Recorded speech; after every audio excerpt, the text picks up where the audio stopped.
สบายดีทุกคนเนาะคลิปนี้ก็จะมาแนะนำหรือว่าจะมาบอกเนาะก่อนอื่นให้เราไปห้องครูงานก่อนเนาะห้องครูงานห้องนี้เนาะ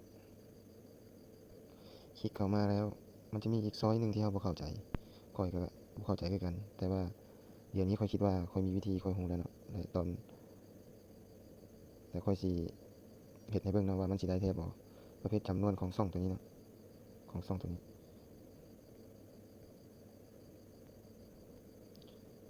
ช่องไฟล์ตัวนี้เนาะรางวัลจากผู้ใช้ที่เล่นเกมในห้องไลฟ์สดเนาะหรือว่าปาร์ตี้ของคุณมันว่าแต่มันจะได้ครับ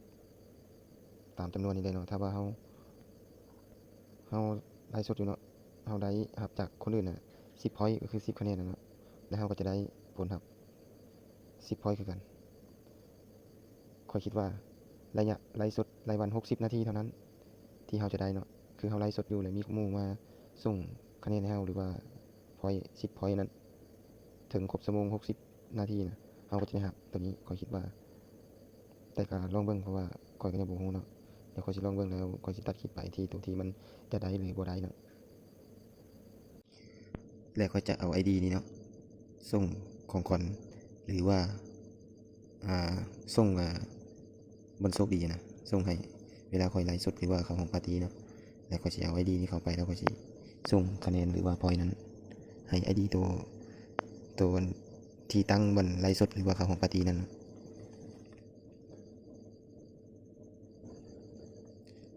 เพราะว่าเงินค่อยมี1,600เนาะเหรียญนะเพราะว่าของขวัญนั้นมันเวลาเฮาแลกแหละ1,500มันจังได้1,000คะแนนหรือว่า1,000 พอยต์เนาะ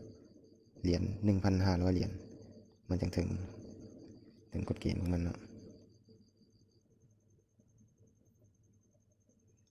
เดี๋ยวจะเข้าไปให้เบิ่งเลยเข้าไปที่ของขวัญนี้ได้เห็นบ่ตัวบนเบียร์นี้500 เหรียญ500 เหรียญแล้วเวลาเขาส่งให้หมู่500 เหรียญเขาจะได้คะแนนพอยต์นะเขาจะได้อยู่300พอยต์แต่ว่าคอยส่งตัวนี้2 อันนี้มันจะ1,000 เหรียญ1,000 เหรียญมันจะได้700พอยต์700 คะแนนตัวนี้ก็คือกันได้ซ้ำกันเบิดตัวนี้ได้300พอยต์500 เหรียญแต่ว่าคะแนนคอยเหรียญคอยมี 1,600ก็ถือกับกฎเกณฑ์ของมันกฎเกณฑ์โครงงานที่มันให้มาเนาะ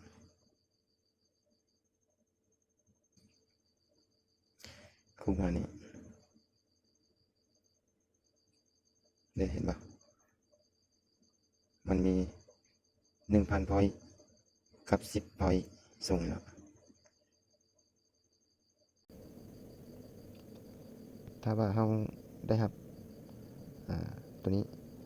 1,000 ใน1 ชั่วโมงนั้นเนาะเราก็จะได้ 1,000 กลับคืนมาอีก 1,000 คะแนนนะเขาส่งมาให้เราแล้ว 1,000 พอยต์เราก็จะได้รับอีกอยู่ในห้องครูงานนี้ 1,000 พอยต์อีกก็เป็น 2,000 พอยต์เอาได้ถ้าว่าเขาส่งให้เรา 3,000 เนาะเขาส่งให้เรา 3,000 ตัวนี้ 3,000 ตัวนี้เขาส่งให้เราครับ 20,000 พอยต์นะเราก็จะได้ครับ 3,000ถ้าว่าเขาส่งให้เราเนาะ 1,000 พอยต์ 1,000 พอยต์ตัวนี้